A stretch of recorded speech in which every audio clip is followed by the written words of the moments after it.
ஆண்டவர் சொல்றார், என்னை நோக்கி கூப்பிடு, நான் உனக்கு பதில் தருவேன். தம்மை நோக்கி கூப்பிட்ட பிள்ளைகளை தேவன் ஆசீர்வதிப்பார். ஜனங்களுக்காக பரிதபிக்கிற தேவன், மனதுருக்கமுள்ள ஒரு தேவன் உங்களுக்காக மனதுருகுகிறார்.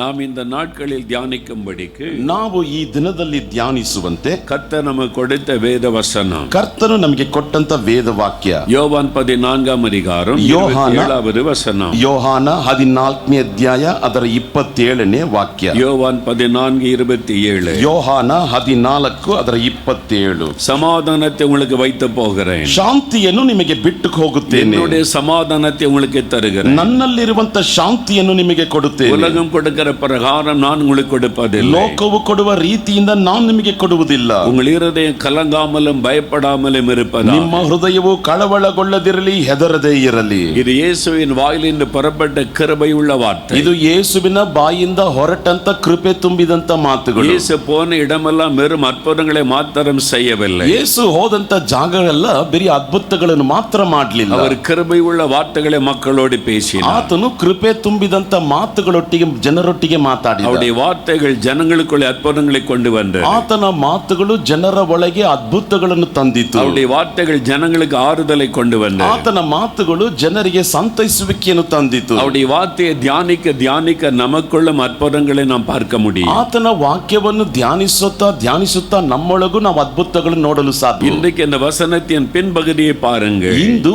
ಆ ವಾಕ್ಯದ ನಂತರ ಭಾಗವನ್ನು ನೋಡಿ, உங்கள் இருதயம் கலங்காமலும் பயப்படாமலும் இருப்பதா, ನಿಮ್ಮ ಹೃದಯವು ಕಳವಳಗೊಳ್ಳದಿರಲಿ, ಹೆದರದೇ ಇರಲಿ. இதுதான் ஆண்டவர் இயேசு உங்களுக்கு சொல்லுகிற வார்த்தை, ಇದುವೇ ಕರ್ತನಾದಂತ ಯೇಸು ನಿಮಗೆ ಹೇಳುವಂತ ವಾಕ್ಯ. இயேசுவை தேடி வந்திருக்கிறீர்கள், ಇವತ್ತು ಯೇಸುವನ್ನು ಹುಡುಕಿಕೊಂಡು ಬಂದಿದ್ದೀರಿ, இயேசு உங்களை பார்த்து சொல்லுகிறார், ಯೇಸು ನಿಮ್ಮನ್ನು ನೋಡಿ ಹೇಳ್ತಿದ್ದಾನೆ, என் மகனே உன் இருதயம் கலங்காமலும் பயப்படாமலும் இருப்பதா, ನನ್ನ ಮಗನೇ ನಿನ್ನ ಹೃದಯವು ಕಳವಳಗೊಳ್ಳದಿರಲಿ, ಹೆದರದೇ ಇರಲಿ. என் மகளே உன் இருதயம் கலங்காமலும் பயப்படாமலும் இருப்பதா, ನನ್ನ ಮಗಳೇ ನಿನ್ನ ಹೃದಯವು ಕಳವಳಗೊಳ್ಳದೇ ಇರಲಿ, ಹೆದರದೇ ಇರಲಿ. இந்த உலகத்தில் எந்த மனிதனை சந்தித்தாலும், ಇಂದು ಈ ಲೋಕದಲ್ಲಿ ಯಾವ ಮನುಷ್ಯನನ್ನು ಸಂಧಿಸಿದರು ஏதோ ஒரு பயம் அவனுடைய உள்ளத்தில் இருப்பதைத்தான் பார்க்க முடியும், ಯಾವುದೋ ಒಂದು ಭಯ ಅವನ ಹೃದಯದಲ್ಲಿ ಇರುವುದನ್ನು ನೋಡಕ್ಕಾಗುತ್ತದೆ. பயமில்லாத மக்களை பார்ப்பது இன்றைக்கு அரிதாய் இருக்கிறது, ಭಯ ಇಲ್ಲದಿರುವಂತ ಜನರನ್ನು ಇವತ್ತು ಕಾಣುವುದು ಬಹಳ ಕಡಿಮೆಯಾಗಿದೆ. வெளியில ரொம்ப சந்தோஷமாய் வீரமாய் பேசுகிறவர்கள் கூட ಹೊರಗಡೆ ಬಹಳ ಸಂತೋಷವಾಗಿ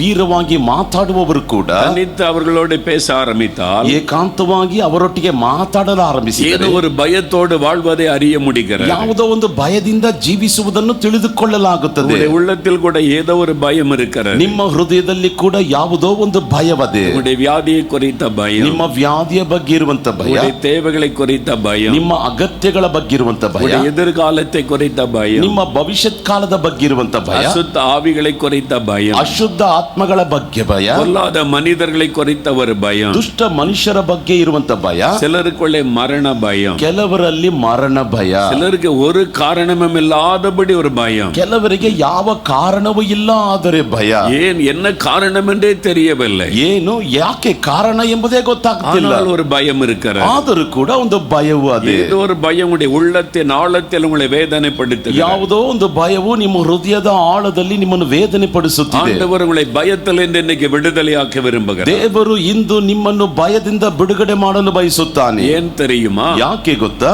1 யோவான் 4ನೇ அதிகாரம் 18ாம் வசனம் சொல்லுகிறது, 1 ಯೋಹಾನ 4ನೇ ಅಧ್ಯಾಯ 18ನೇ ವಾಕ್ಯವನ್ನುತ್ತದೆ, பயமானது வேதனை உள்ளது, ಭಯವಾದದ್ದು ವೇದನೆ ಉಳ್ಳದ್ದು. பயம் ஒரு மனிதனை வேதனைப்படுத்திக் கொண்டே இருக்கும், ಭಯವು ಒಬ್ಬ ಮನುಷ್ಯನನ್ನು ವೇದನೆ ಪಡಿಸುತ್ತಲೇ அது ಇರುತ್ತದೆ, அவனை பாதித்து கொண்டே இருக்கும், ಅದು ಅವನನ್ನು ಬಾಧಿಸುತ್ತಲೇ ಇರುತ್ತದೆ. பயத்தில் வாழ்கிற ஒரு மனிதன், ಭಯದಲ್ಲಿ ಜೀವಿಸುವಂತ ಒಬ್ಬ ಮನುಷ್ಯ, நீங்கள் எதிலும் கவனம் செலுத்த முடியாது, ನೀವು ಯಾವುದರಲ್ಲೂ ಗಮನ ಸಲ್ಲಿಸಲು ಆಗೋದಿಲ್ಲ. நீங்கள் படித்துக் கொண்டிருந்தால் ನೀವು ಓದುತ್ತಾ ಇದ್ದರೆ அந்த பயம் உடைய படிப்பை பாதிக்கும், ಆ ಭಯವು ನಿಮ್ಮ ವಿದ್ಯಾಭ್ಯಾಸವನ್ನು நீங்கள் ಬಾಧಿಸುತ್ತದೆ. வேலை செய்து கொண்டிருந்தால் ನೀವು ಕೆಲಸ ಮಾಡುತ್ತಿದ್ದರೆ பயம் உடைய வேலையை பாதிக்கும், ಆ ಭಯವು ನಿಮ್ಮ ಕೆಲಸವನ್ನು ಬಾಧಿಸುತ್ತದೆ. நீங்கள் பிசினஸ் பண்ணி கொண்டிருந்தால் ನೀವು ವ್ಯಾಪಾರ ಮಾಡುತ್ತಿದ್ದರೆ அந்த பயம் உடைய பிசினஸை பாதிக்கும், ಆ ಭಯವು ನಿಮ್ಮ ವ್ಯಾಪಾರವನ್ನು ಬಾಧಿಸುತ್ತದೆ. பயம் உடைய குடும்பத்தை பாதிக்கும், ಭಯವು ನಿಮ್ಮ ಕುಟುಂಬವನ್ನು ಬಾಧಿಸುತ್ತದೆ. பயம் உடைய உறக்கத்தை தூக்கத்தை உறக்கத்தை பாதிக்கும். ಭಯವು ನಿಮ್ಮ ನಿದ್ರೆಯನ್ನು ಬಾಧಿಸುತ್ತದೆ. உங்களுடைய சரீரத்தை அது பாதிக்கும். ನಿಮ್ಮ ಶರೀರವನ್ನು ಅದು ಬಾಧಿಸುತ್ತದೆ. அந்த பயம் உள்ளத்தில் இருக்க இருக்க ನಿಮ್ಮ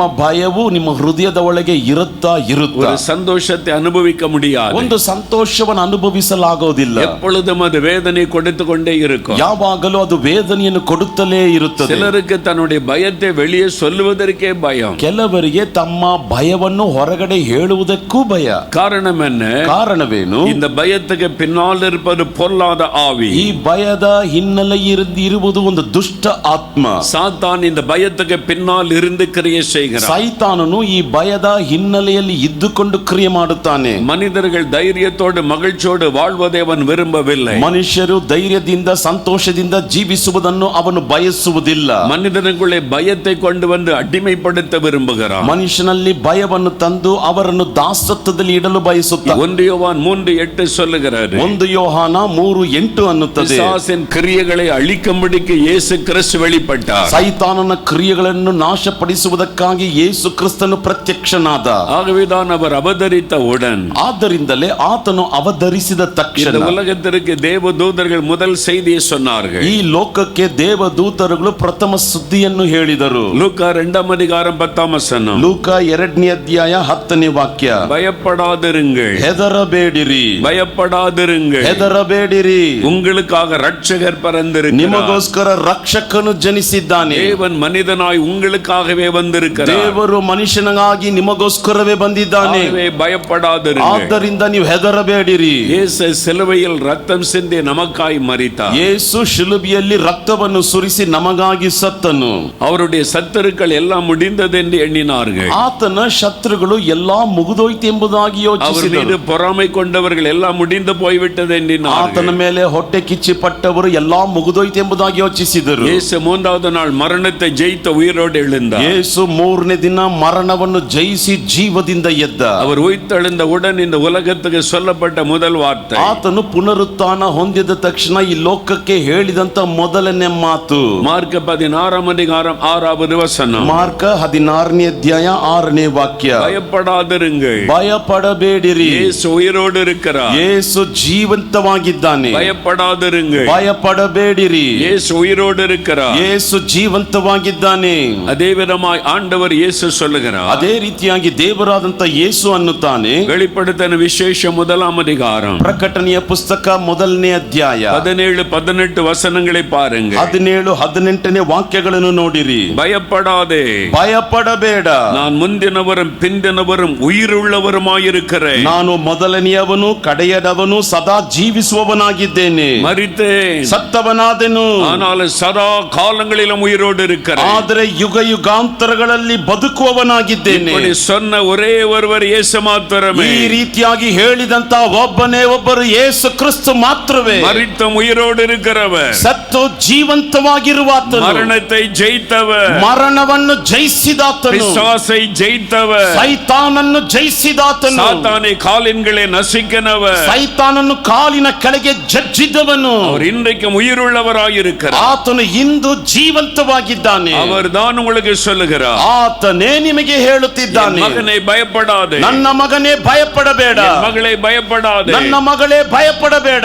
எது உன்னை பயப்படுத்தி கொண்டிருக்கிறது? ಯಾವುದು ನಿನ್ನನ್ನು ಭಯಪಡಿಸುತ್ತಾ ಇದೆ? ஏன் நீ பயந்து கொண்டிருக்கிறாய்? ಯಾಕೆ ನೀನು ಭಯಪಡುತ್ತಿದ್ದಿ? நீ பயப்படுகிற அத்தனை காரியத்தை ஆண்டவர் இன்றைக்கு மாற்றி அமைக்க போகிறார். ಭಯಪಡಿಸುವಂತ ಅಷ್ಟು ಕಾರ್ಯಗಳನ್ನು ದೇವರು ಇಂದು ಬದಲಾಯಿಸಲಿದ್ದಾನೆ. நீ பயப்படுகிற காரியத்திலிருந்து விடுதலை கொடுக்க போகிறார். ನೀನು ಭಯಪಡುವಂತ ಕಾರ್ಯದಿಂದ ನಿನಗೆ ಬಿಡುಗಡೆಯನ್ನು ಕೊಡಲಿದ್ದಾನೆ. அதற்கு தான் இயேசு இங்கே உங்களை அழைத்து வந்திருக்கிறார். ಅದಕ್ಕಾಗಿಯೇ ಯೇಸು ಇಂದು ನಿಮ್ಮನ್ನು ಇಲ್ಲಿ ಕರೆ ತಂದಿದ್ದಾನೆ. ஆகவே தான் இந்த வார்த்தைகளை கேட்க வைத்திருக்கிறார். ಆದ್ದರಿಂದಲೇ ಈ ಮಾತುಗಳನ್ನು ಕೇಳುವಂತೆ ಮಾಡುತ್ತಿದ್ದಾನೆ. பொல்லாத சாத்தான் மனுக்குலத்தை பயத்திலே ಅಡಿಮೆಪಡಿಸಿ கொண்டிருக்கிறான். ದುಷ್ಟ ಸೈತಾನನು ಮನುಕುಲವನ್ನು ಈ ಭಯದಲ್ಲಿ ಗುಲಾಮಪಡಿಸುತ್ತಿದ್ದಾನೆ. அவன் எப்படி மனிதர்களை அடிமைப்படுத்துகிறான்? ಅವನು ಹೇಗೆ ಮನುಷ್ಯರನ್ನು ಗುಲಾಮಪಡಿಸುತ್ತಿದ್ದಾನೆ? எப்படி மனிதனுக்குள்ளே பயத்தை கொண்டு வருகிறான்? ಹೇಗೆ ಮನುಷ್ಯನ ಒಳಗೆ ಭಯವನ್ನು ತರುತ್ತಿದ್ದಾನೆ? இந்த வேத புத்தகம் தான் அதை தெளிவாய் சொல்லுகிறது. ಈ ವೇದ ಪುಸ್ತಕವೇ ಅದನ್ನು ಬಹಳ ಸ್ಪಷ್ಟವಾಗಿ ಹೇಳುತ್ತದೆ. முதல் இந்த உலகத்துக்குள் பயம் எப்படி வந்தது? ಮೊದಲು ಈ ಲೋಕದಲ್ಲಿ ಭಯವು ಹೇಗೆ ಬಂತು? அது வேத புத்தகத்தில் எழுதப்பட்டிருக்கிறது. ಅದು ವೇದ ಪುಸ್ತಕದಲ್ಲಿ ಬರೆಯಲ್ಪಟ್ಟಿದೆ. ஆதியாகமம் 3ஆம் அதிகாரம் ಆದಿಕಾಂಡ 3ನೇ ಅಧ್ಯಾಯ 9-10 வசனங்கள். 9, 10 ವಾಕ್ಯಗಳು. ஆண்டவர் ஏதேன் தோட்டத்தில் ஆதாமை தேடி வருகிறார். ದೇವರು ಏದೆನ್ ತೋಟದಲ್ಲಿ ಆದಾಮನನ್ನು ಹುಡುಕಿಕೊಂಡು ಬರುತ್ತಾನೆ. அவன் ஓடி ஒளிந்து கொண்டான். ಆತನು ಓಡಿ ಬಚ್ಚಿಟ್ಟುಕೊಂಡನು. ஆதாமை ஏவாಳು ஒளிந்து கொண்டார்கள். ಆದಾಮ ಹವ್ವಳು ಬಚ್ಚಿಟ್ಟುಕೊಂಡರು. ஆண்டவர் வந்து தேடி வருகிறார். ದೇವರು ಹುಡುಕಿಕೊಂಡು ಬರುತ್ತಾನೆ. என் பிள்ளைகளை எங்கே போனீர்கள்? ನನ್ನ ಮಕ್ಕಳೇ ಎಲ್ಲಿ ಹೋದ್ರಿ? ஒவ்வொரு நாளும் ஆண்டவர்களை வந்து சந்திப்பார். ಪ್ರತಿಯೊಂದು ದಿನವೂ ದೇವರು ಬಂದು ಅವರನ್ನು ಸಂಧಿಸುತ್ತಿದ್ದನು. அவரை பிள்ளைகளாய் நேசித்தார். ಅವರನ್ನು ಮಕ್ಕಳಾಗಿ ಪ್ರೀತಿಸಿದನು. கர்த்தரை அவர்கள் தகப்பனாய் நேசித்தார்கள். ಕರ್ತನನ್ನು ಅವರು ತಂದೆಯಾಗಿ ಪ್ರೀತಿಸಿದರು. ஏதேன் தோட்டத்திலே மனிதனை கர்த்தர் வைத்திருந்த போது, ಏದೆನ್ ತೋಟದಲ್ಲಿ ಮನುಷ್ಯರನ್ನು ಕರ್ತನು ಇಟ್ಟಿದ್ದಾಗ அவனுக்கு எந்த ஒரு பயமும் இல்லை. ಅವನಿಗೆ ಯಾವ ಒಂದು ಭಯವೂ ಇಲ್ಲ. அவனுக்கு மிருகங்களை குறித்த பயம் இல்லை. ಅವನಿಗೆ ಮೃಗಗಳ ಬಗ್ಗೆ ಭಯ ಇಲ್ಲ. வியாதியை குறித்த பயம் இல்லை. ವ್ಯಾಧಿಯ ಬಗ್ಗೆ ಭಯ ಇಲ್ಲ. அசுத்த ஆவி குறித்த பயம் இல்லை. ಅಶುದ್ಧಾತ್ಮದ ಬಗ್ಗೆ ಭಯ ಇಲ್ಲ. எதிர்காலத்தை குறித்த பயம் இல்லை. ಭವಿಷ್ಯತ್ ಕಾಲದ ಬಗ್ಗೆ ಭಯ ಇಲ್ಲ. பயமில்லாம மகிழ்ச்சியான ஒரு வாழ்க்கை. ಭಯ ಇಲ್ಲದೆ ಸಂತೋಷಕರವಾದಂತ ಜೀವಿತ. அப்படிதான் மனிதனை ஆண்டவர் உண்டாக்கினார். ಅದಕ್ಕಾಗಿ ಮನುಷ್ಯನನ್ನು ದೇವರು ಉಂಟು ಮಾಡಿದ. அப்படிதான் மனிதனை தேவன் மகிழ்ச்சியோடு வைத்திருந்தார். ಹಾಗೆಯೇ ಮನುಷ್ಯರನ್ನು ದೇವರು ಸಂತೋಷಕರವಾಗಿಟ್ಟಿದ್ದ.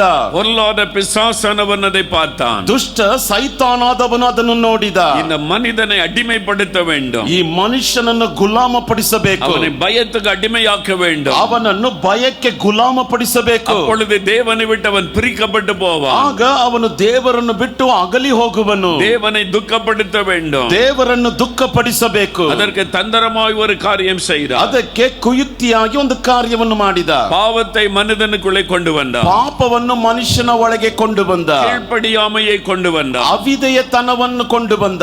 பாவம் உள்ளே பிரவேசித்தவுடன் ಪಾಪವು ಒಳಗೆ ಪ್ರವೇಶಿಸಿದ ತಕ್ಷಣ பயம் ஆதாமுக்குள்ளே வந்தது. ಭಯವು ಆದಾಮನ ಒಳಗೆ ಬಂದಿತು. ஏவாளுக்குள்ளே பயம் வந்தது. ಅವಳ ಒಳಗೆ ಭಯವು ಬಂದಿತು. ஐயோ நாம் பாவம் செய்து விட்டோம். ಅಯ್ಯೋ ನಾವು ಪಾಪ ಮಾಡಿಬಿಟ್ಟೆವು. எப்படி தேவனுக்கு முன்பாய் நிற்க முடியும்? ಹೇಗೆ ದೇವರ ಮುಂದೆ ನಿಂತುಕೊಳ್ಳಲು ಸಾಧ್ಯ? பயமுடைய உள்ளத்தை சூழ்ந்து கொண்டது. ಭಯವು ಅವರ ಹೃದಯವನ್ನು ಆವರಿಸಿಕೊಂಡಿತು. ஆகவேதான் ஆதாம் சொல்லுகிறார், ಆದ್ದರಿಂದಲೇ ಆದಾಮನು ಅನ್ನುತ್ತಾನೆ, தேவரீர் உம்முடைய சத்தத்தை கேட்டு பயந்து ஒளிந்து கொண்டோம். ದೇವರೇ ನಿನ್ನ ಶಬ್ದವನ್ನು ಕೇಳಿದ ತಕ್ಷಣ ಭಯಪಟ್ಟು ಬಚ್ಚಿಕೊಂಡೆವು. நாங்கள் பயந்து ஒளிந்து கொண்டோம். ನಾವು ಭಯಪಟ್ಟು ಬಚ್ಚಿಕೊಂಡೆವು. அங்குதான் பயம் முதலாவது வருகிறது. ಅಲ್ಲಿಯೇ ಭಯವು ಮೊದಲ ಬಾರಿಗೆ ಬರುತ್ತದೆ. யார் அதற்கு காரணம்? ಯಾರದಕ್ಕೆ ಕಾರಣ? பொல்லாத சாத்தான். ದುಷ್ಟ ಸೈತಾನನು மனிதனை பாவம் செய்ய வைத்து பயத்துக்கு அடிமையாக்குவது. ಮನುಷ್ಯನನ್ನು ಪಾಪ ಮಾಡುವಂತೆ ಮಾಡಿ ಭಯಕ್ಕೆ ಗುಲಾಮಪಡಿಸುವುದು. ஆகவேதான் உங்களுடைய வாழ்க்கைக்குள்ளே பாவத்தை கொண்டு வருகிறார். ಆದ್ದರಿಂದಲೇ ನಿಮ್ಮ ಜೀವಿತದಲ್ಲಿ ಪಾಪವನ್ನು ತರುತ್ತಿದ್ದಾನೆ. இன்றைக்கு உங்களுடைய வாழ்க்கையை யோசித்து பாருங்க. ಇಂದು ನಿಮ್ಮ ಜೀವಿತವನ್ನು ಯೋಚಿಸಿ ನೋಡಿರಿ. எப்படி பயம் உள்ளத்துக்குள் வந்தது? ಹೇಗೆ ಭಯವು ನಿಮ್ಮ ಹೃದಯದ ಒಳಗೆ ಬಂದಿತು? ஏதோ ஒரு பாவம், ಯಾವುದೋ ಒಂದು ಪಾಪ, ஏதோ ஒரு பாவ பழக்கம், ಯಾವುದೋ ಒಂದು ಪಾಪದ ಚಟ. அந்த பாவம் உங்களுக்குள்ளே வந்த பிறகு ಆ ಪಾಪವು ನಿಮ್ಮೊಳಗೆ ಬಂದ ನಂತರ பயம் உள்ளத்தை சூழ்ந்து கொண்டது. ಭಯವು ಹೃದಯವನ್ನು ಆವರಿಸಿಕೊಂಡಿತು. பயம் உங்களுக்குள்ளே பெருகி பெருகி பெருகி கலக்கத்தை கொண்டு வருகிறது. ಭಯವು ನಿಮ್ಮಲ್ಲಿ ಅಧಿಕವಾಗಿ ಅಧಿಕವಾಗಿ ಅಧಿಕವಾಗಿ ಕಳವಳವನ್ನು ಕೊಂಡು ಬಂದಿತು. அதான் சாத்தானுடைய தந்திரம். ಅದೇ ಸೈತಾನನ ತಂತ್ರ.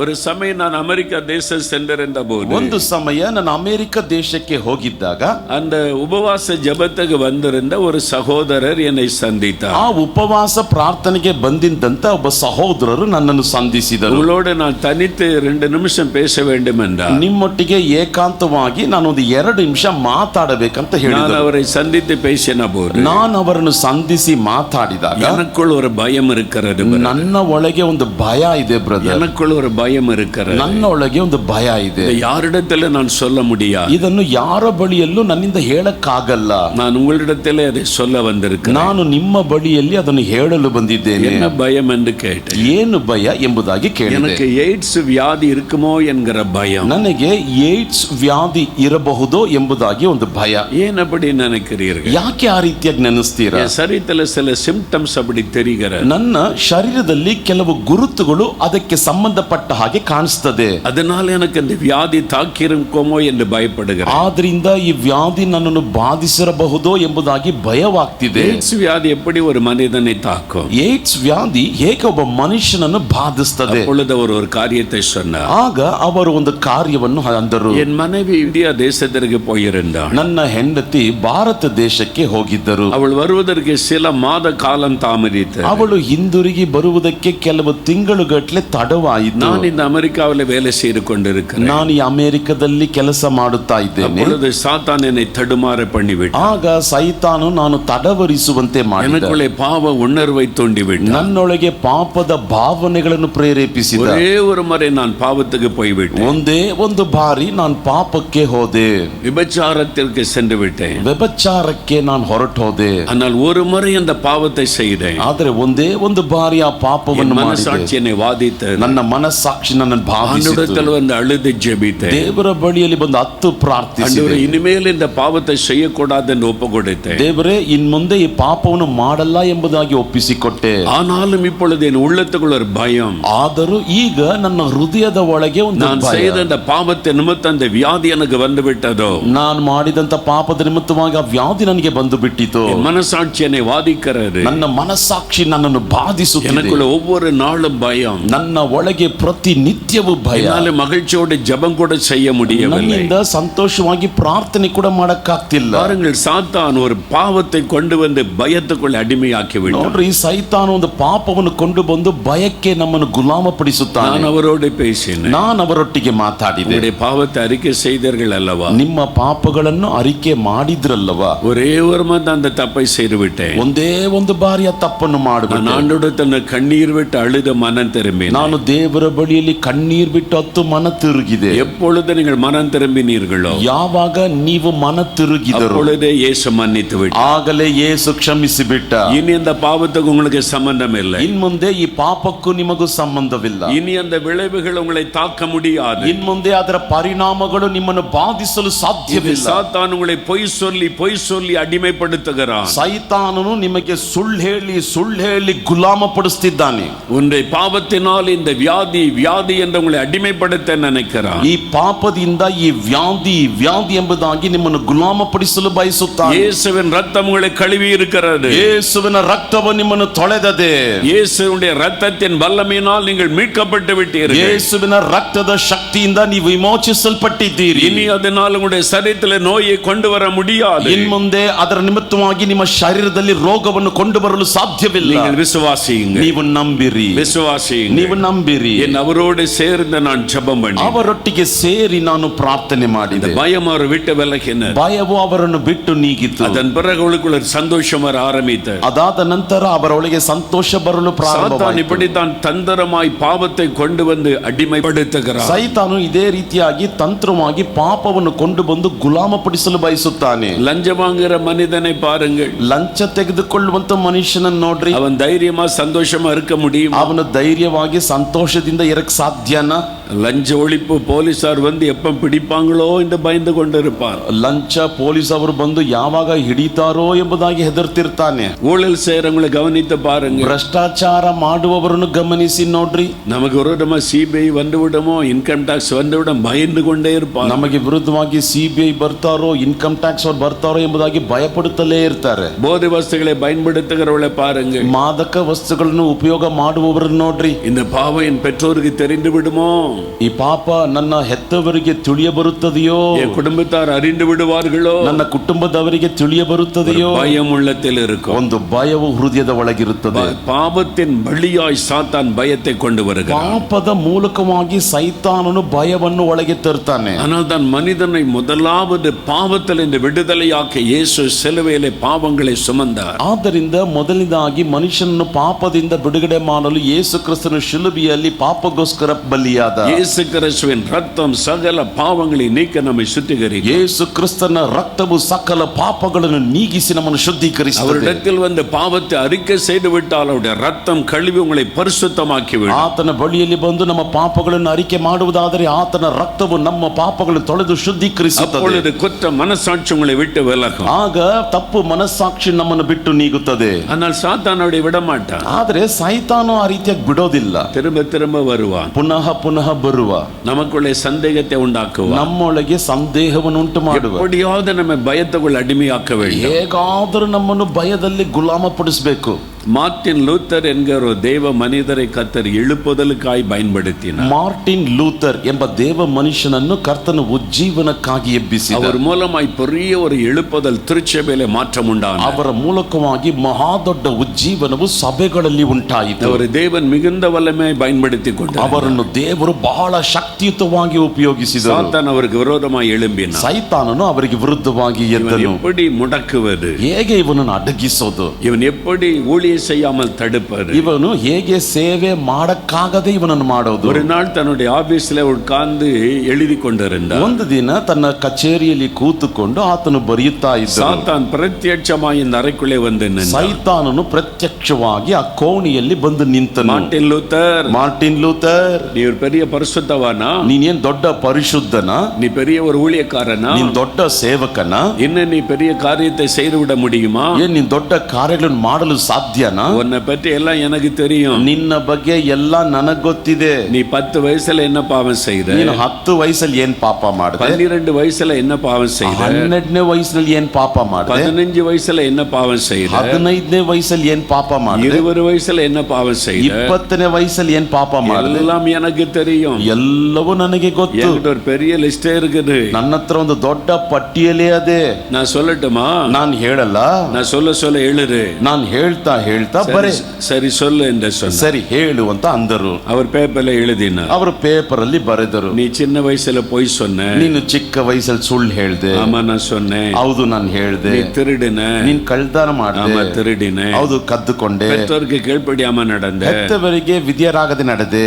உண்மைதான். ಹೌದು ನಿಜಾನೇ. வாலிப வயதில ಯವನಸ್ಥ ವಯಸ್ಸಿನಲ್ಲಿ இந்த பாவத்தை எல்லாம் செய்த. ಈ ಪಾಪವನ್ನೆಲ್ಲ ಮಾಡಿದೆ. எல்லாத்தையும் எழுதினார். ಎಲ್ಲವನ್ನು ಬರೆದರು. ஒரு பக்கம் முழுவதும் நிறைந்து விட்டது. ಒಂದು ಪಕ್ಕ ಪೂರ್ತಿ ಅದು ಭರ್ತಿ ಆಯ್ತು. பாவம் செஞ்சிருக்கிற, ಇಷ್ಟೊಂದು ಪಾಪಗಳು ಮಾಡಿದ್ದೀಯ. ಇನ್ನು ನಾನು சொல்ல போனா பக்கம் பக்கமா எழுதலாம். ಇನ್ನು ನಾನು ಹೇಳ್ಬೇಕಾದ್ರೆ ಪಕ್ಕವಾಗಿ ಬರಿಬೇಕು. இவ்வளவு பாவத்தை செய்துட்டு ಇಷ್ಟೊಂದು ಪಾಪಗಳನ್ನು ಮಾಡಿ நீ என்ன பெரிய பிரசங்கம் பண்ணி மக்களை மாற்றுவது? ನೀನೇನ್ ದೊಡ್ಡ ಪ್ರಸಂಗ ಮಾಡಿ ಜನರನ್ನು ಬದಲಾಯಿಸೋದು?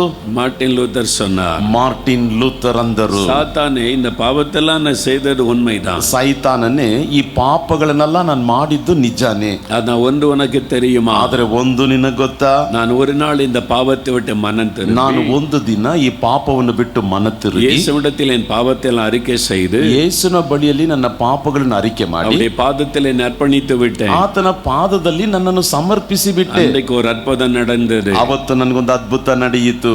அன்றைக்கு ஒரு அற்புதம் நடந்தது. ಅವತ್ತೊಂದು ಅದ್ಭುತ ನಡೆಯಿತು. என்ன தெரியுமா? ಏನ್ ಗೊತ್ತಾ? அந்த மேஜையிலே அந்த காலத்துல இங்கு வைத்து தொட்டு தொட்டு எழுதுவார்கள். ಆ ಮೇಜೆಯಲ್ಲಿ ಆ ಕಾಲದಲ್ಲಿ ಆ ಇಂಕನ್ನು ಇಟ್ಟು ಅದನ್ನು ಮುಟ್ಟಿ ಮುಟ್ಟಿ ಬರೆಯುತ್ತಿದ್ರು. ப்ளூ கலர்ல, ரெட் கலர்ல, கிரீன் கலர்ல பாட்டில தான் இங்கு இருக்கும். Blue colour, red colour, green colour ಅಲ್ಲಿ ಬಾಟ್ಲ್ ಅಲ್ಲಿ ಇಂಕ್ ಇರ್ತಿತ್ತು. அதை தொட்டு தொட்டு எழுதுவார்கள். ಅದನ್ನು ತೆಗೆದು ಬರೀತಿದ್ರು. அந்த சிகப்பு மை பாட்டில் அங்க இருந்தது. ಆ ಕೆಂಪು ಇಂಕಿನ ಬಾಟ್ಲ್ ಅಲ್ಲಿ ಇತ್ತು. அந்த பாட்டில் அவர் எடுத்தார். ಆ ಬಾಟ್ಲ್ ಅವರು ತೆಗೆದರು. அந்த பேப்பர் மேல அந்த இங்கை ஊற்றினார். ಆ ಪೇಪರ್ ನ ಮೇಲೆ ಆ ಇಂಕ್ ಅನ್ನು ಚೆಲ್ಲಿದರು. இயேசு கிறிஸ்துவின் ரத்தம் எல்லா பாவத்தையும் கழுவி மாற்றி விட்டது. ಯೇಸು ಕ್ರಿಸ್ತನ ರಕ್ತವು ಎಲ್ಲಾ ಪಾಪಗಳನ್ನು ತೊಳೆದು ಬದಲಾಯಿಸಿದೆ. இந்த பாவத்துக்கு எனக்கு சம்பந்தம் இல்லை. ಈಗ ಈ ಪಾಪಕ್ಕೂ ನನಗೂ ಸಂಬಂಧವಿಲ್ಲ. கிழக்குக்கு மேற்குக்கும் எவ்வளவு தூரமோ அவ்வளவு தூரமாய் ஆண்டவர் பாவத்தை விலக்கி விட்டார். ಪೂರ್ವಕ್ಕೂ ಪಶ್ಚಿಮಕ್ಕೂ ಎಷ್ಟು ದೂರವೋ ಅಷ್ಟು ದೂರವಾಗಿದ್ದಂತ ಪಾಪವನ್ನು ದೇವರು ಅಗಲಿಸಿ ಬಿಟ್ಟ. அவருடைய ரத்தம் என்னை கழுவி இருக்கிறது. ಆತನ ರಕ್ತವು ನನ್ನನ್ನು ತೊಳೆದಿದೆ. அவருடைய ரத்தம் என்னை பரிசுத்தப்படுத்தி இருக்கிறது. ಆತನ ರಕ್ತವು ನನ್ನನ್ನು ಪರಿಶುದ್ಧಗೊಳಿಸಿದೆ. சாத்தானே ஓடி போய் இயேசுவின் நாமத்தில். ಸೈತಾನನೇ ಓಡಿ ಹೋಗು ಯೇಸುವಿನ ನಾಮದಲ್ಲಿ. அவ்வளவுதான். ಅಷ್ಟೇ. ஓடியே போய்விட்டான். ಓಡಿಯೇ ಹೋಗ್ಬಿಟ್ಟ. வீசின அந்த இங்கு அந்த சுவற்றலெல்லாம் பட்டிருந்தது. ಅವರು ಚೆಲ್ಲಿದಂತ ಇಂಕು ಗೋಡೆ ಮೇಲೆಲ್ಲ ಬಿದ್ದಿತ್ತು. சாத்தான் அப்படித்தான் வந்து நம்மை குற்றப்படுத்தி அடிமைப்படுத்த போராடுவான். ಸೈತಾನನು ಅದೇ ರೀತಿಯಾಗಿ ಬಂದು ನಮ್ಮನ್ನು ತಪ್ಪೋರಿಸಿ ಗುಲಾಮಪಡಿಸಲು ಹೋರಾಡ್ತಾನೆ. நாம் ரட்சிக்கப்பட்டிருந்தாலும் ನಾವು ರಕ್ಷಣೆ சில ಹೊಂದಿದ್ದರೂ தவறுகளை செய்ய நேர்ந்து விடும். ಕೆಲವು ತಪ್ಪುಗಳನ್ನು ஆனால் ಮಾಡಲಾಗುತ್ತದೆ. சாத்தான் அதையே சொல்லி அடிமைப்படுத்த போராடுவான். ಆದರೆ ಸೈತಾನನು ಅದನ್ನೇ ಹೇಳಿ ಗುಲಾಮಪಡಿಸಲು ಹೋರಾಡ್ತಾನೆ. ஆனால் தான் வேதம் சொல்லுகிறது. ಆದ್ದರಿಂದಲೇ ವೇದ ಅನ್ನುತ್ತದೆ. 1 யோவான் 1 அதிகாரம் 1 ಯೋಹಾನ 1ನೇ ಅಧ್ಯಾಯ 8-9 வசனங்களை பாருங்க. 8-9 ವಾಕ್ಯಗಳನ್ನು ನೋಡ್ರಿ. நமக்கு பாவம் இல்லை என்போமானால் நம்மை நாமே வஞ்சிக்கலாயிருப்போம். ನಮ್ಮ ಬಳಿಯಲ್ಲಿ ಪಾಪ ಇಲ್ಲ ಅಂತ ನಾವು ಹೇಳುವುದಾದರೆ ನಮ್ಮನ್ನು ನಾವೇ ವಂಚಿಸುವವರಾಗಿದ್ದೇವೆ. ஆனால் நம்முடைய பாவத்தை அறிக்கை செய்தால், ಆದರೆ ನಮ್ಮ ನಮ್ಮ ಪಾಪಗಳನ್ನು ನಾವು ಅರಿಕೆ பாவங்களை ಮಾಡಿದರೆ, நமக்கு மன்னித்து ಪಾಪಗಳನ್ನು ನಮಗೆ ಕ್ಷಮಿಸಿ, எல்லா அநியாயத்தை நீக்க நம்மை சுத்திகரிக்க அவர் வல்லமை உள்ளவர். ಎಲ್ಲಾ ಅನ್ಯಾಯಗಳನ್ನು ನೀಗಿಸಿ ನಮ್ಮನ್ನು ಶುದ್ಧೀಕರಿಸಲು ಆತನು ಶಕ್ತನಾಗಿದ್ದಾನೆ. ஆகவேதான் நம்ம அனுதினமும் வேத வாசித்து ஜெபிக்கிறோம். ಆದ್ದರಿಂದಲೇ ನಾವು ಪ್ರತಿನಿತ್ಯವೂ ಸತ್ಯವೇದವನ್ನು ಓದಿ ಪ್ರಾರ್ಥಿಸ್ತೇವೆ. ஆண்டவர் என்னை ரட்சித்து விட்டார், ದೇವರು ನನ್ನನ್ನು என் ರಕ್ಷಿಸಿದ, பாவம் எல்லாம் மன்னிக்கப்பட்டு ನನ್ನ விட்டது, ಪಾಪಗಳೆಲ್ಲ ಕ್ಷಮಿಸಲ್ಪಟ್ಟಿದೆ, இனி அவ்வளவுதான் என்று இருந்து விட ಇನ್ನು முடியாது. ಮುಂದೆ ಅಷ್ಟೇ ಎಂಬುದಾಗಿ ನಾವು ಇರಬಾರದು. பாவம் நிறைந்த உலகத்தில் வாழுகிறோம். ಪಾಪ ತುಂಬಲ್ಪಟ್ಟ ಲೋಕದಲ್ಲಿ ಜೀವಿಸುತ್ತಿದ್ದೇವೆ. அனுதினமும் சில பாவ கரைகள் படிந்து விடுகிறது. ಅನುದಿನವೂ ಕೆಲವು ಪಾಪದ ದೋಷಗಳು ಬೇಲೆ ಬೀಳ್ತದೆ. நம்ம வேலை செய்கிற இடத்துல, ನಾವು ಕೆಲಸ ಮಾಡುವಂತ ಜಾಗದಲ್ಲಿ, படிக்கிற இடத்துல, ಓದುವಂತ ಜಾಗದಲ್ಲಿ, இந்த சமுதாயத்திலே பழகும் போது ಈ ಸಮಾಜದಲ್ಲಿ ಸಂಚರಿಸುವಾಗ ஆண்டவருக்கு பிரியமில்லாத சில பாவ கரைகள் படிந்து விடுகிறது. ದೇವರಿಗೆ ಮೆಚ್ಚುಗೆ ಇಲ್ಲದ ಕೆಲವು ಪಾಪದ ದೋಷಗಳು ಮೇಲೆ ಬೀಳುತ್ತದೆ. சாத்தான் அதை வைத்தே நம்மை மனசாட்சியை குற்றப்படுத்த போராடுவான். ಸೈತಾನನು ಅದನ್ನು ಇಟ್ಟುಕೊಂಡೇ ನಮ್ಮ ಮನಸ್ಸಾಕ್ಷಿಯನ್ನು ತಪ್ಪು ಹೊರಿಸಲು ಹೋರಾಡುತ್ತಾನೆ. அனுதினம் அவருடைய சமூகத்துக்கு போக வேண்டும். ಆದ್ದರಿಂದಲೇ ಅನುದಿನವೂ ಆತನ ಸಾನ್ನಿಧ್ಯಕ್ಕೆ வசனத்தை ಹೋಗಬೇಕು. தியானித்து ಆತನ ವಾಕ್ಯವನ್ನು ಧ್ಯಾನಿಸಿ ரத்தத்துக்குள் நம்ம ஒப்பு கொடுக்க வேண்டும். ಆತನ ರಕ್ತದಲ್ಲಿ ನಮ್ಮನ್ನು ಒಪ್ಪಿಸಿಕೊಡಬೇಕು. இயேசுவே உம்முடைய ரத்தத்துக்குள் என்னை ஒப்பு கொடுக்கிறேன். ಯೇಸುವೇ ನಿನ್ನ ರಕ್ತದಲ್ಲಿ ನನ್ನನ್ನು ரத்தம் ಒಪ್ಪಿಸಿಕೊಡುತ್ತೇನೆ. என்னை பாதுகாக்கட்டும். ನಿನ್ನ ರಕ್ತವು ನನ್ನನ್ನು ಸಂರಕ್ಷಿಸಲಿ. ரத்தம் நம்மை கழுவி சுத்திகரித்து பாதுகாக்கும். ಆ ರಕ್ತವು ನಮ್ಮನ್ನು ತೊಳೆದು ಶುದ್ಧೀಕರಿಸಿ ನಮ್ಮನ್ನು ಸಂರಕ್ಷಿಸುತ್ತದೆ. சாத்தான் இன்றைக்கு உங்களை குற்றப்படுத்தி கொண்டிருக்கலாம். ಸೈತಾನನು ಇವತ್ತು ನಿಮ್ಮನ್ನು ತಪ್ಪು ಹೊರಿಸುತ್ತಾ ಇರಬಹುದು. இயேசுவின் ரத்தத்தினாலே அவனை மேற்கொள்ள வேண்டும். ಯೇಸುವಿನ ರಕ್ತದಿಂದ ಅವನನ್ನು ಜಯಿಸಬೇಕು. இயேசுவின் ரத்தத்தை சொல்லும் பொழுது ஓடி போவான். ಯೇಸುವಿನ ರಕ್ತವನ್ನು ಹೇಳುವಾಗ ಅವನು ಓಡಿ ಹೋಗುವ.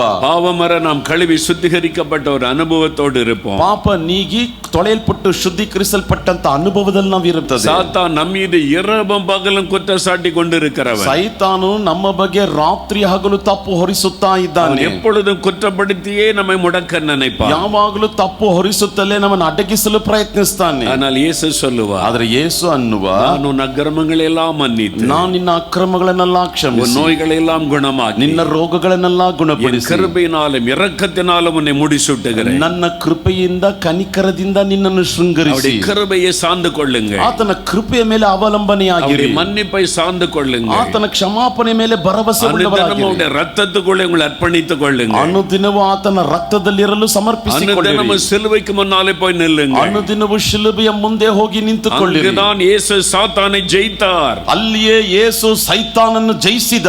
அந்த சிலுவையில் சிந்தின ரத்தத்தினாலே ஜெயித்தார். ಆ ಶಿಲುಬೆಯಲ್ಲಿ ಸುರಿಸಿದಂತ ರಕ್ತದಿಂದ ಜಯಿಸಿದ. நீங்களும் அந்த ரத்தத்துக்குள் உங்களை அர்ப்பணிக்கும் பொழுது ನೀವು ಕೂಡ ಆ ರಕ್ತದ ಒಳಗೆ ನಿಮ್ಮನ್ನು ಸಮರ್ಪಿಸಿಕೊಳ್ಳುವಾಗ சாத்தான் கொண்டு வருகிற பாவ சோதனைகளை சுலபமாய் மேற்கொள்ள ಸೈತಾನನು ಕೊಂಡು ಬರುವಂತ ಪಾಪದ ಶೋಧನೆಗಳನ್ನು ಸುಲಭವಾಗಿ ಜಯಿಸಬಹುದು. பிரியமானவர்களே, இன்றைக்கு ஆண்டவர் தன் செய்தியின் மூலம் உங்களோடு பேசி இருக்கிறார். இல்லை, இது உங்களுக்கான தெய்வ செய்தி. ஆண்டவரை நேரடியாக அவங்கள்ட்ட பேசி இருக்கிறார். அவர் பாவத்திலிருந்து விடுதலை கொடுக்கிறவர். இன்னைக்கு பாவம் தானே உங்களுடைய பிரச்சனை. இப்போ நம்ம ஜெபிக்க போகிறோம். இயேசு விடுதலை தருவார். என்ன பாவம்? மதுபானமா, சூதாட்டமா, போதை வஸ்துகளா, கோபமா, எரிச்சலா, வைராக்கியமா, ஏதோ ஒரு பாவ குணம் தப்புன்னு தெரியுது, மாற்றிக்கொள்ள முடியலை. நீங்கள் உங்களை மாற்ற முடியாது, ஆனால் இயேசு உங்களை மாற்ற முடியும். அதுக்கு தான் அவர் சிலுவையிலே மரித்தார்.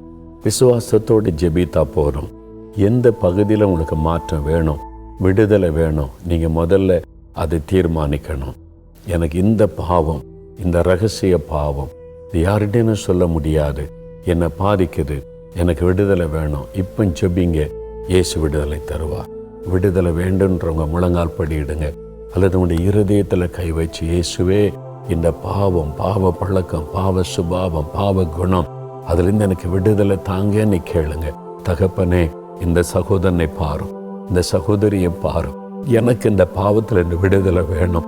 இந்த பாவம் என்னை அடிமையாக்கி வச்சிருக்குது, இந்த பாவ பழக்கம், பாவ சுபாவம், பாவ குணம், ஐயோ என்னை அடிமையாக்கி வேதனைப்படுத்துகிறது. இயேசுவே விடுதலை தாரும். இந்த பாவத்தின் வல்லமையிலிருந்து விடுதலை ஆக்கும். என் பாவ குணத்தை மாற்றும். எனக்கு ஒரு விடுதலையும் பரிசுத்தமும் வரட்டும் என்று யார் யார் இப்பொழுது ஜெபிக்கிறார்களோ, ஒவ்வொரு சகோதரனுக்காக, சகோதரிக்காக ஜெபிக்கிறேன். இந்த வாலிப தம்பிக்காக, வாலிப மகளுக்காக ஜெபிக்கிறேன். இயேசு கிறிஸ்துவின் ரத்தம் சகல பாவங்களை நீக்கி சுத்திகரிக்கும் என்ற வார்த்தையின்படி உம்முடைய ரத்தத்தின் வல்லமை அவர்களுக்குள் இறங்கட்டும். ஒரு சுத்திகரிப்பு உண்டாகட்டும். இயேசு கிறிஸ்து விடுதலையாக்கினால் மெய்யாகவே விடுதலை ஆவீர்கள் என்ற வார்த்தையின்படி இன்றைக்கு இயேசு கிறிஸ்துவின் நாமத்தில் விடுதலை உண்டாகட்டும். அந்த பாவ கட்டுகள் அறுக்கப்படட்டும் இயேசுவின் நாமத்தில். அந்த பாவ சுபாவங்கள் மாறட்டும் இயேசுவின் நாமத்தில். ஒரு பரிசுத்தம் தெய்வீக சுபாவம் அவளுக்குள்ளே வரட்டும். அந்த பாவத்தை கொண்டு வருகிற பொல்லாத ஆவிகளை இயேசுவின் நாமத்தில் நான் கடிந்து கொள்கிறேன். அந்த அசுத்த சிந்தனைகளையும் அசுத்தமான பாவத்தை கொண்டு வருகிற அசுத்த ஆவிகளை இயேசுவின் நாமத்தில் நான் கடிந்து கொள்கிறேன். விடுதலை உண்டாகட்டும், நல்ல ஒரு மாற்றம் உண்டாகட்டும். இன்று முதல் ஒரு பரிசுத்த சிந்தையும் பரிசுத்த எண்ணமும் அவளுக்குள்ளே வரட்டும். இனி இந்த பாவத்தை செய்யாதபடி பரிசுத்தத்திலே காத்துக்கொள்ளும். ஆண்டவரே, உம்முடைய பிள்ளைகள் பாவத்தை அறிக்கையிட்டு செய்துட்டாங்க. என்னென்ன ஆசீர்வாதத்துக்கு இந்த பாவம் தடையா இருந்ததோ அந்த தடையெல்லாம் விலகட்டும். அவளுக்கு நல்ல சுகத்தை கொடும். அவளுடைய படிப்பில் ஆசீர்வதித்த உயர்த்தும். காரியங்களை வாய்க்க பண்ணும். அவளுக்கு வெற்றிகளை கொடுத்து ஆசீர்வதியும். அவளை துக்கப்படுத்துகிற போராட்டங்கள் நீங்கி வெற்றியும் ஆசீர்வாதம் உண்டாகட்டும். இன்றைக்கே ஒரு அற்புதத்தை கண்டு மகிழட்டும். இயேசு கிறிஸ்துவின் நாமத்தில் ஜெபிக்கிறோம் பிதாவே. ஆமேன், ஆமேன். For further details and prayer support, contact Jesus Redeems Ministries, Nalumavudi, Thoothukudi District, 628-211. Our phone number 04639 353535. info@jesusredeems.org. Our website www.jesusredeems.com. God bless you.